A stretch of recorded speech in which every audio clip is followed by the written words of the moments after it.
கிறிஸ்தவர்களாகிய நாம் உபத்திரவங்களை எப்படி கையாளுவது, உபத்திரவத்தை எப்படி அணுகுவது, துன்பங்களை எப்படி அணுகுவது, கஷ்ட காலங்கள் மத்தியில் எப்படி வாழ்வது, அதை பற்றி தான் நான் இன்றைக்கு பேசப் போகிறேன். இன்றைக்கி உலகமே முன்னைய காட்டிலும் ஒரு பிரச்சனைகள் நிறைந்த உலகமாக ஆயிடுச்சு. ஒரு விதத்தில் பார்க்க போனால் முன்னையோட ஒப்பிட்டா இது கொஞ்சம் கஷ்டகாலமாக ஆயிடுச்சு. பலர் பல விதமான கஷ்டங்களில் சிக்கி கொண்டிருக்கிறார்கள் அல்லது அதன் வழியாக போயிட்டுருக்காங்க. சிலர் பொருளாதார ரீதியில் கஷ்டம், சிலருக்கு வியாதி நிமித்தமாக வருகிற அந்த காம்ப்ளிகேஷன்ஸ். முழு சமுதாயங்களே ஒரு பெரிய அளவில் இன்றைக்கு கஷ்டங்களையும் பிரச்சனைகளையும் சந்தித்து வருகிறார்கள். விசுவாசிகளாகிய நாம் இப்படிப்பட்ட கஷ்டம் நிறைந்த உலகத்தில் தான் வாழ்ந்து வருகிறோம். இந்த காலத்தில் தான் நாமும் வாழுகிறோம். ஆகவே அதே பிரச்சனைகளை நாமும் சந்திக்கிறோம். நாம் எங்கேயோ பரலோகத்தில் வாழல, இங்கே தானே வாழ்கிறோம் இப்போதைக்கு. அது மட்டும் இல்லை, உலகத்தார் சந்திக்கிற அதே பிரச்சனைகளை நாம் சந்திக்கிறோன்றது மட்டும் இல்லை, நாம் சில நேரம் கொஞ்சம் எக்ஸ்ட்ராவாகவே கொஞ்சம் விசேஷித்த பிரச்சனைகளையும் சந்திக்கிறோம். அது என்னது? கிறிஸ்துவின் நிமித்தமாய் வருகிற உபத்திரவம். கிறிஸ்துவின் பேரில் நம்ம வச்சிருக்கிற விசுவாச நிமித்தமாகவே சில நேரம் சில இடங்களில் சில விசுவாசிகளுக்கு அதுக்காகவே உபத்திரவம் வருது. அதை எக்ஸ்ட்ராவாக சந்திக்கிறாங்க. இப்போ விசுவாசிகளுக்கு உபத்திரவம் வர்றது இது ஒரு சகஜம். இயேசுவே சொன்னார் பாருங்க, இந்த உலகத்தில் உபத்திரவம் இருக்கும் அப்படின்னாரு. இதை நம்ம முன்ன உணரலன்னா கூட இன்னைக்கு உணர்ந்துட்டோம். இந்த உலகத்தில் இந்த காலகட்டத்தில் உணர்ந்துட்டோம். ஆகவே விசுவாசிகளாகிய நாம் இப்படிப்பட்ட உலகத்தில் இப்படிப்பட்ட காலத்தில் இந்த கஷ்டம் நிறைந்த உலகத்தில் உபத்திரவங்கள் மத்தியில் எப்படி வாழுவது, அதை எப்படி கையாளுவது, அதை எப்படி அணுகுவது, இதை நாம் கற்றுக்கொள்வது மிகவும் அவசியமாய் இருக்கிறது. இதை நாம் கற்றுக்கொள்ள வேண்டும். வேண்டிய அந்த வார்த்தையை பயன்படுத்துகிறேன், கற்றுக்கொள்ள வேண்டும். இது கற்றுக்கொள்ள வேண்டிய ஒரு காரியம், வேதத்திலிருந்து கற்றுக்கொள்ள வேண்டிய காரியம். இதை கற்றுக்கொள்ளாவிட்டால் நமக்கும் உலகத்தாருக்கும் வித்தியாசமே இல்லாமல் போயிடும். உலகத்தார் எப்படி அணுகிறாங்களோ நாமும் அதே அப்படியே அணுகிட்டு போயிடுவோம். உலகத்தார் ஒரு விதமாக அணுகிறாங்க பாருங்கள், மாம்சீகமாக அணுகிறார்கள்.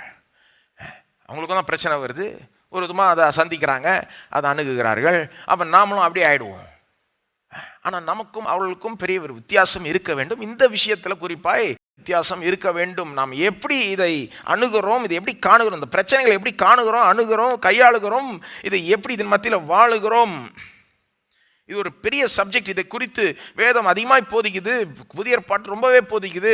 விரிவான ஒரு சப்ஜெக்ட். இதை இன்றைக்கு ஆரம்பிக்க போகிறோம். இன்னைக்கு ஒரு முக்கியமான பகுதியை எடுத்து அதை நாம் பார்க்க போகிறோம். அது இதை பற்றி போதிக்குது பாருங்க. இது முக்கியமான பகுதி என்னவென்றால் யாக்கோபு 1 அதிகாரம் 2 வசனம் 3 வசனம். யாக்கோபு 1 அதிகாரம் 2 வசனம் 3 வசனம். என் சகோதரரே, நீங்கள் பலவிதமான சோதனைகளில் அகப்படும் போது உங்கள் விசுவாசத்தின் பரீட்சையானது பொறுமையை உண்டாக்கும் என்று அறிந்து அதை மிகுந்த சந்தோஷமாக எண்ணுங்கள். நம்ம சப்ஜெக்டை பற்றி தான் பேசுறாரு பாருங்க. உபத்திரவங்கள், கஷ்டங்கள் எப்படி தெரியும் எனக்கு? பலவிதமான சோதனைகளில் அகப்படும் போது. அந்த சோதனைகள் தமிழில் வருதுல்ல, அந்த சோதனைன்ற வார்த்தைக்கு இந்த இடத்துல அர்த்தம் என்னன்னா கஷ்டங்கள், பிரச்சனைகள். ஆங்கில பைபிளில் பார்த்தீங்கன்னா when you fall into various trials, when you encounter various problems, அப்படிதான் ட்ரையல் ப்ராப்ளம் என்ற வார்த்தை பயன்படுத்தப்பட்டிருக்கு. ERV, easy to read version Tamil பைபிள்னு ஒன்று இருக்கு, பார்த்துருக்கீங்களா? Easy to read. அதில் எப்படி சொல்லியிருக்கு பாருங்க, எனது சகோதர சகோதரிகளே, உங்களுக்கு பல வகையான தொந்தரவுகள் இருக்கும். தொந்தரவுகள், அந்த சோதனைன்ற வார்த்தைக்கு இந்த இடத்துல அர்த்தம் அதுதான் ஒரு விரிவான ஒரு பொதுவான அர்த்தம். தொந்தரவு, ஒரு பிரச்சனை, ஒரு கஷ்டம், பல விதமான கஷ்டங்கள், தொந்தரவுகள், பிரச்சனைகள். சோதனைன்னா இந்த இடத்துல பாவ சோதனை கிடையாது, இந்த இடத்துல அந்த அர்த்தம் கிடையாது. அப்போ இந்த சப்ஜெக்டை பற்றி தான் யாக்கோபு பேசுறாரு. நீங்கள் பலவிதமான சோதனைகளில் அகப்படும் போது அதை பற்றி அதுக்கு எப்படி ரெஸ்பான்ஸ் கொடுக்கணும்னு சொல்றாரு பாருங்க. இந்த சோதனைகளில் அகப்படும் போது, அதில் விழும்போது, அது அந்த வழியாய் செல்லும் போது இதற்கு எப்படி நாம ரெஸ்பான்ஸ் கொடுக்க வேண்டுமாம் அவர் சொல்றாரு பாருங்க. என் சகோதரரே, நீங்கள் பலவிதமான சோதனைகளில் அகப்படும் போது உங்கள் விசுவாசத்தின் பரீட்சையானது பொறுமையை உண்டாக்கும் என்று அறிந்து அதை மிகுந்த சந்தோஷமாக எண்ணுங்கள். அதை மிகுந்த சந்தோஷமாக, சோதனைகளில் பிரச்சனைகளில் அகப்படும் போது, பிரச்சனைகள் வரும்போது அதை மிகுந்த சந்தோஷமாக எண்ணுங்கள். வேணா பைபிளை பார்த்துக்கோங்க, அதுதான் அப்படி தான் சொல்லுது. மிகுந்த சந்தோஷமாக எண்ணுங்கள். கேட்குறதுக்கே ஒரு மாதிரி இருக்கு பாருங்க. அது எப்படிங்க சந்தோஷமா என்றது? பிரச்சனை வரும்போது எப்படி சந்தோஷமா என்றது? சில பேர் இந்த வசனத்தை பார்த்துட்டு என்னங்க இது ரொம்ப ஓவரா இருக்கீங்க, இது அதுவும் வெறும் சந்தோஷமா எண்ணுங்கள்ல மிகுந்த சந்தோஷமாக எண்ணுங்கள். என்ன இவருங்க ஓவரா எக்ஸ்ட்ரீமா போயிட்டாரா அப்படின்ற மாதிரி சில பேர் நினச்சிக்கிறாங்க பாருங்க. ஏதோ இந்த இடத்துல யாக்கோபு வந்து கொஞ்சம் ஓவரா போயிட்டாரு அப்படி கிடையாது. யாக்கோபு இந்த இடத்துல மட்டும் கிடையாது, முழு புதிய ஏற்பாடே திரும்ப திரும்ப இப்படிதான் போதிக்குது. உபத்திரவங்க மத்தியில், பிரச்சனைகள் மத்தியில் சந்தோஷமா இருக்க சொல்லுது. எப்படி சந்தோஷமா இருக்க முடியும்னு நமக்கு கற்றுத் தருகிறது. இது முழு புதிய ஏற்பாட்டினுடைய கன்சிஸ்டன்ட் போதனை. உதாரணத்துக்கு பவுல் பாருங்க, ஜெயிலில் உட்காந்துட்டு எழுதுறாரு. என்ன வார்த்தைகள் எழுதுறாரு? சிறைக்குள்ள இவர் இருக்காரு, வெளியே இருக்க ஜனங்களுக்கு எழுதுறாரு. என்னன்னு சொல்றாரு?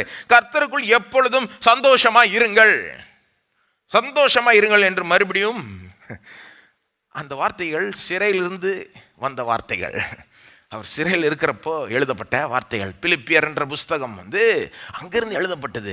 நீங்கள் அந்த புஸ்தகத்தில் பார்த்தீங்கன்னா திரும்ப திரும்ப இந்த சந்தோஷம் என்ற அந்த வார்த்தையும் கருத்தையும் பார்ப்பீங்க. தான் எப்படி சந்தோஷமா இருக்கிறார், மற்றவர்கள் ஏன் சந்தோஷமா இருக்கணும் திரும்ப திரும்ப சொல்றாரு. அந்த பிலிப்பியர் புஸ்தகத்தினுடைய மெயின் சப்ஜெக்ட் சந்தோஷம்ன்றாங்க. கொஞ்சம் யோசித்து பாருங்க, சிறையிலிருந்து எழுதப்பட்ட ஒரு புஸ்தகத்தினுடைய மெயின் சப்ஜெக்ட் சந்தோஷம். இதுதான் கிறிஸ்தவ போதனை பாருங்க. சில பேர் என்னங்க இதுதான் பவுலுக்கும் இதுதான் பிரச்சனை, யாக்கோபும் இதுதான் பிரச்சனை, ஓவரா பேசுறாங்க, எக்ஸ்ட்ரீமா போறது. இவங்களால நம்பி போக முடியாது. சரி, இன்னொருத்தர் இதை பற்றி என்ன சொன்னார்னு வாசிப்போமா? பவுல் இல்லை, யாக்கோபு இல்லை. லூக்கா சுவிசேஷம் 6ஆம் அதிகாரம் 22, 23. இது வெறும் யாக்கோபு சொல்ற ஒரு காரியம், ஏதோ இந்த இடத்துல வர ஒரு காரியம்னு கிடையாது. அது அப்படி எடுத்துக்கூடாது. இது முழு புதிய ஏற்பாட்டினுடைய போதனை என்பதை நீங்க உணரணும். அதனால தான் இந்த வசனங்களை வாசிக்கிறேன். லூக்காம் சுவிசேஷம் 6ஆம் அதிகாரம் 22, 23. மனுஷகுமாரன் நிமித்தமாக ஜனங்கள் உங்களை பகைத்து, உங்களை புறம்பாக்கி, உங்களை நிந்தித்து, உங்கள் நாமத்தை பொல்லாததென்று தள்ளிவிடும்போது நீங்கள் பாக்கியவான்களாயிருப்பீர்கள். அந்நாளிலே நீங்கள் சந்தோஷப்பட்டு களிகூருங்கள், பரலோகத்தில் உங்கள் பலன் மிகுதியாயிருக்கும். அவர்களுடைய பிதாக்கள் தீர்க்கதரிசிகளுக்கும் அப்படியே செய்தார்கள். இது யார் சொல்றது? இயேசு சொல்றாரு. என்ன சொல்றாரு? உங்களை நிந்திக்கும் போது, உங்களை துன்பப்படுத்தும் போது, உங்களை பொல்லாத காரியங்களை கொண்டு வரும்போது, உங்களை பகைக்கும் போது, என் நிமித்தமாய் உங்களை துன்பப்படுத்தும் போது, அந்நாளிலே, எப்படி சொல்ற, அந்நாளிலே, அப்புறம் கிடையாது, அந்நாளிலே நீங்கள் சந்தோஷப்பட்டு. ரொம்ப ஓவரா இருக்குன்னா இயேசு ரொம்ப ஓவரா தான் பேசுறாரு கிடையாது, அப்படி கிடையாது. இது ரொம்ப ஓவரா இல்லை. இது வந்து பாருங்க, இதுதான் புதிய ஏற்பாட்டினுடைய போதனை, இதுதான் இயேசுனுடைய போதனை. பவுல், யாக்கோபெல்லாம் இதை பின்பற்றுகிறார்கள், அவ்வளவுதான். இயேசு போதிச்சதான் அவங்க போதிக்கிறாங்க. புதிய ஏற்பாடே இப்படிதான் போதிக்குது. என்னன்னு போதிக்குது? இந்த உபத்திரவத்தின் மத்தியில ஒரு பக்கம் அப்படியே பிரச்சனை இருக்கு, சுற்றிலும் பிரச்சனையா இருக்கு, அதன் மத்தியில சந்தோஷமா இருக்க முடியும், சந்தோஷமா இருக்க வேண்டும். இப்படிதான் விசுவாசி இதுக்கு ரெஸ்பான்ஸ் கொடுக்க வேண்டும். விசுவாசி வந்து விசுவாசியினுடைய ரியாக்ஷன் உலகத்தார் மாதிரி இருக்கக்கூடாது, அவனுடைய ரியாக்ஷன்ல சந்தோஷமா இருக்கணும். இது வெறும் புதிய ஏற்பாட்டினுடைய போதனை மட்டும் கிடையாது. ஆக்சுவலாக அவங்களுடைய லைஃப் எக்ஸ்பீரியன்ஸ் பாருங்க, அவங்க எக்ஸ்பீரியன்ஸ், அவங்களுடைய வாழ்க்கை அனுபவமே இப்படிதான். நீங்கள் பார்த்தீங்கன்னா இந்த அப்போஸ்தலர்கள்லாம் இதை வெறும் போதிக்கல, ஆக்சுவலாக அனுபவத்தில் ருசித்து பார்த்தார்கள். பவுலையும் சீலாவையும் எடுத்துக்கோங்க. அப்போஸ்தலர் 16ஆம் அதிகாரத்தில் அவங்கள அடித்து சிறையில் போடுறாங்க. அவங்க என்ன தப்பு பண்ணாங்க? ஒன்றும் தப்பு பண்ணல. அடித்து சிறையில் போட்ட பிறகு அவங்க என்ன பண்ணுறாங்க? சிறையில் பாடுகிறார்கள். பாடுற இடமா அது? பாடுற நேரமா அது? பாடுகிறார்கள். அதனால தான் பாருங்க, கிறிஸ்தவத்தில் எந்நேரத்திலையும் பாடல் இருக்கும். சூழ்நிலை எப்படி இருந்தாலும் பாடல் இருக்கும். மரணம் நேரிட்டா கூட அந்த இடத்துல நம்ம என்ன பண்றோம்? பாடுகிறோம். என்னத்தை அறிவிக்கிறோம்? உலகத்துக்கு ஒரு காரியத்தை அறிவிக்கிறோம். பாருங்க, என்ன நடந்தாலும் எங்கள்கிட்ட சந்தோஷம் இருக்கும். இது ஆழமான ஒரு சந்தோஷம். சந்தோஷமும் பாடலும் ஒரு விதமான கொண்டாட்டமும் இருக்கும். பேதுரு, யோவான் அப்போஸ்தலர் 4ல் பார்த்தீங்கன்னா அவங்கள வந்து மிரட்டுறாங்க, இது பண்றாங்க, சந்தோஷமா இருக்கிறாங்க. பாருங்க, அந்த பிரச்சனைகள் மத்தியில சந்தோஷம். ஒருவேளை இது வந்து வெறும் பவுல், பேதுரு, யோவான் பேர் பெற்ற பெரிய பெரிய அப்போஸ்தலர்கள் மட்டும்தான் இதை ருசித்து பார்த்தாங்கன்னு யோசித்தீங்கன்னா அப்படி கிடையாது. சாதாரண விசுவாசிகளும் இதை ருசித்து பார்த்தார்கள், இப்படி வாழ்ந்தார்கள். வாசிப்போம் 1 தெசலோனிக்கேயர் 1ஆம் அதிகாரம் 6ஆம் வசனம். இது சாதாரண விசுவாசிகளுடைய லைஃப் எக்ஸ்பீரியன்ஸ், வாழ்க்கை அனுபவமாக இருந்தது என்பதை காண்பிக்க விரும்புகிறேன். 1 தெசலோனிக்கேயர் 1:6. நீங்கள் மிகுந்த உபத்திரவத்திலே பரிசுத்த ஆவியின் சந்தோஷத்தோடே திருவசனத்தை ஏற்றுக்கொண்டு எங்களையும் கர்த்தரையும் பின்பற்றுகிறவர்களாகி. எப்படி சொல்றாரு பாருங்க, மிகுந்த உபத்திரவத்திலே. மிகுந்த உபத்திரம் இருக்குது அவங்களுக்கு, இந்த ஜனங்களுக்கு. பரிசுத்தாவியின் சந்தோஷத்தோட கூடவே ஒரே வசனத்துல ரெண்டு, இது அடிக்கடி புதிய ஏற்பாடுல இது பார்ப்பீங்க. ஒரே வசனத்துல உபத்திரமும் சந்தோஷம் அங்கேயே இருக்கு, ஒன்னா இருக்கு. மிகுந்த உபத்திரம் ஒரு பக்கம், ஆனா ஆவியானவருடைய சந்தோஷம். அப்புறம் சொல்றாரு பாருங்க, இவங்களை பாராட்டுறாரு. இப்படிப்பட்ட வாழ்க்கையை வாழ்வதனால பாராட்டுறாரு. 7ஆம் வசனம் பாருங்க. இவ்விதமாய் மக்கேதோனியாவிலும் அகாயாவிலும் உள்ள விசுவாசிகள் யாவருக்கும் மாதிரிகளானீர்கள். சொல்றாரு, இப்படிதான் வாழணும், ஒரு விசுவாசி இப்படிதான் இருக்க வேண்டும். ஆகவேதான் இந்த ஜனங்களை பார்த்து சொல்றாரு, நீங்க மற்றவர்களுக்கெல்லாம் ஒரு மாதிரியாய் இருக்கிறீர்கள். எல்லா விசுவாசிகளும் இப்படி வாழுகிறார்கள் சொல்ல முடியாது, ஆனா மாதிரியாய் இருக்கிற விசுவாசிகள், இருக்க வேண்டிய விதத்துல இருக்கிற விசுவாசிகள் இப்படிதான் வாழுகிறார்கள். அப்ப நாம அதை தான் விரும்பணும். பாருங்க, முக்காவாசி பேர் எப்படியோ இருக்கிறாங்க, அது பத்தாது. முக்காவாசி பேர் இப்படி சொல்றாங்க, இப்படி ரியாக்ட் பண்றாங்க, அது பத்தாது. மாதிரி இருக்க வேண்டிய விதம் ஒன்று இருக்கு பாருங்க. விசுவாசி ரெஸ்பாண்ட் பண்ண வேண்டிய விதம், வாழ வேண்டிய விதம் உபத்திரவத்தின் மத்தியில, அதுக்கு மாதிரி யாரு? இதுதான் மாதிரி. பாருங்க, மாதிரி எப்படி இருப்பாங்க? உபத்திரம் இருக்கும்போதே கூடவே சந்தோஷமும் இருக்குது. அந்த சந்தோஷத்தை இழக்கிறது இல்லை. ஏன் இவ்வளவு சொன்னேன், என்ன சொல்ல வர? இன்றைக்கும் விசுவாசிகளுக்கு இதுதான் எதிர்பார்ப்பு. கர்த்தர் நம்ம இடத்துல என்ன எதிர்பார்க்கிறாரு? இப்படிப்பட்ட காலங்களில் நாம் எப்படி வாழணுன்றத பல காரியங்களை எதிர்பார்க்கிறார் பாருங்க. அதில் ஒரு காரியம் என்னன்னா, எப்பேற்பட்ட உபத்திரம் வந்தாலும், எப்பேற்பட்ட கஷ்டமோ நஷ்டமோ வந்தாலும், அதன் மத்தியில் நம்முடைய சந்தோஷத்தை நாம காத்துக்கொள்ள வேண்டும், அதை தொடர்ந்து வைத்துக் கொள்ள வேண்டும் என்று கர்த்தர் விரும்புகிறார். இதுதான் கோல். புதிய ஏற்பாடு நமக்கு போதிக்கிற கோல் ரொம்ப தெளிவா இருக்கு பாருங்க. சந்தோஷத்தை காத்துக்கொள்ள வேண்டும், சந்தோஷமாய் எண்ண வேண்டும், அதான் கோல்.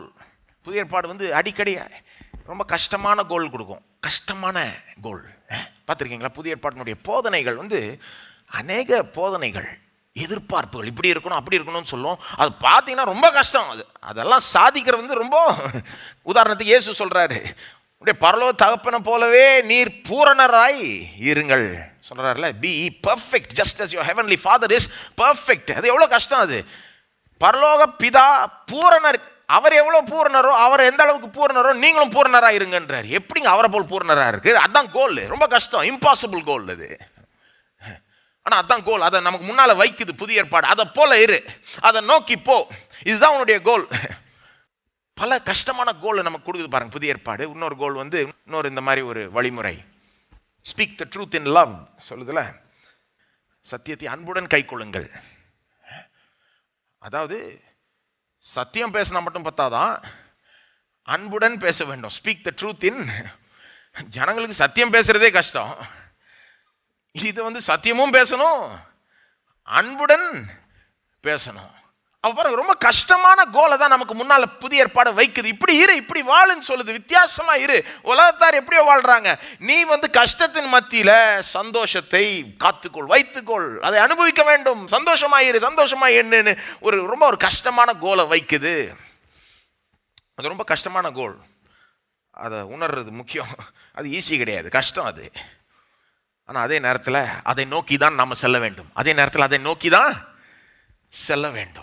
அதுக்கு கிட்ட கிட்ட போனோம். இது ஃபுட்பால் மாதிரி. ஃபுட்பாலில் கோல் எல்லாருக்கும் தெரியும், அங்கே இருக்குது. ஒவ்வொரு முறையும் பால் எடுக்கிறப்போ எங்கே போகிறாங்க? கோலை நோக்கி தான் போகிறாங்க. ஆனால் ஒரு காரியம் கவனிச்சிருக்கீங்களா? எப்பயாவது தான் கோல் அடிக்கிறாங்க. ஒவ்வொரு முறையும் பால் எடுக்கிறாங்க, எந்த நோக்கத்தோடு எடுக்கிறாங்க? கோல் அடிக்கணும் தான் எடுக்கிறாங்க. ஒவ்வொரு முறையும் அதை நோக்கி தான் போகிறாங்க, ஆனால் எப்பயாவது தான் கோல் அடிக்கிறாங்க. கோல் அடிக்கிறது கஷ்டம், ஆனால் அதை நோக்கி தான் போயிட்டே இருக்கணும். அப்படிதான் கிறிஸ்தவ வாழ்க்கையும் சில நேரம் பாருங்க, சில ரொம்ப கஷ்டமான கோல்களை நமக்கு இலக்கை வேதம் போதிக்குது, புதிய ஏற்பாடு நமக்கு முன்பாக வைக்குது. பார்க்கறது கஷ்டமா இருக்கு, ஆனா அதை நோக்கி தான் போக வேண்டும். போயிட்டே இருந்தா கோல் அடிப்போம், போயிட்டே இருந்தா அங்க அடைவோம். பாருங்க, அந்த வாழ்க்கையை ருசித்து பார்ப்போம். அப்போ இதுதான் கோல். பாருங்க, இது கஷ்டம், இது ரொம்ப கஷ்டம். இது இன்னும் கேட்டா இம்பாசிபிள். கர்த்தருடைய உதவியில்னா இம்பாசிபிள். உபத்திரவத்தின் மத்தியில சந்தோஷத்தை ருசித்து பார்க்கிறது சாத்தியமே கிடையாது மனுஷிகமா. ஆனால் அதான் கோல். கர்த்தர் சொல்றார், அதை நோக்கி போ. தொடர்ந்து அதை நோக்கி தான் போயிட்டு இருக்கணும். ஆனா இதுல நமக்கு பெரிய ஒரு சக்சஸ் உண்டாகும் நம்புகிறேன். அதை நோக்கி போயிட்டு இருந்தா அந்த கோல் அடிக்கலாம் பாருங்க, சக்சஸ் உண்டாகும். எப்படி சொல்றேன்? பவுலுக்கும் பேதுருக்கும் யாக்கோவுக்கும் இருந்த அதே ஆவியானவர் நமக்குள்ளாக இருக்கிறார். சந்தோஷம் எங்கிருந்து வருது? உலகத்திலிருந்தா வருது, சூழ்நிலையிலிருந்தா வருது. சூழ்நிலை நல்லா இருந்தால் சந்தோஷமா வந்து சூழ்நிலையிலேருந்து வருதுன்னு சொல்லலாம். எல்லாம் நல்லா போயிட்டு இருக்கும்போது அதனால சந்தோஷமா இருக்குன்னு சொல்லலாம். ஆனால் எல்லாம் ரொம்ப மோசமாக போயிட்டு இருக்குன்னா சூழ்நிலையிலிருந்து வராது சந்தோஷம். அப்போ எங்கேருந்து வருது? ஆவியானவர் உள்ளேருந்து அந்த சந்தோஷத்தை வரவழைக்கிறார், ஒரு ஈவாய் கொடுக்கிறார். இது ஆவியினுடைய கனி. முதல் கனி என்னது? அன்பு. அடுத்தது சந்தோஷம். இது ஆவியானவருடைய கனி. ஆவியானவர் கொடுக்கிறது. பவுலுக்கு கொடுத்தவர் ஆவியானவர், யாக்கோபுக்கு கொடுத்தவர் ஆவியானவர், பேதுருக்கு கொடுத்தவர் ஆவியானவர். அதே ஆவியானவர் நமக்குள்ளாகவும் இன்றைக்கு இருக்கிறார். அப்போ அதே ஆவியானவர் நம்ம வைத்திருக்கிறதுனால அதே சந்தோஷத்தை அனுபவிக்க முடியும், ருசித்து பார்க்க முடியும். அது மட்டும் இல்லை, அதே வார்த்தையை நாம் வைத்திருக்கிறோம். பவுலுக்கு வைத்திருந்ததை காட்டிலும் முழுமையான வார்த்தையை நாம் வச்சுருக்கோம். அவர் வெறும் பழைய ஏற்பாடு தான் வச்சுருந்தார். நாம் புதிய ஏற்பாடையும் சேர்த்து முழு போதனையை நாம் தேவனுடைய வார்த்தை வைத்திருக்கிறோம். பாருங்க, இந்த வார்த்தைக்குள்ள தான் இப்படிப்பட்ட பகுதிகள். யாக்கோபு 1:2-3 இங்கே என்ன பண்ணுறாரு? யாக்கோபு போதிக்கிறார். பாலை எப்படி இங்கிருந்து கோலை நோக்கி எடுத்துட்டு போய் கோல் அடிக்கிறதுன்னு போதிக்கிறார், காண்பிக்கிறார். யாக்கோபு 1:2-3 அதுதான் பாருங்க. அங்க என்ன பண்றாரு யாக்கோபு? கோல் என்னன்னு சொல்லிடுறாரு. ரொம்ப கஷ்டம். என்ன கோல்? நீங்கள் பலவிதமான சோதனைகள் அகப்படும் போது அதை மிகுந்த சந்தோஷமாக எண்ணுங்கள். அதுதான் கோல். மிகுந்த சந்தோஷமாக எண்ணுங்கள். கேட்கறதுக்கு ஒரு மாதிரி இருக்கு, கஷ்டமா இருக்கு. அதான் கோல்.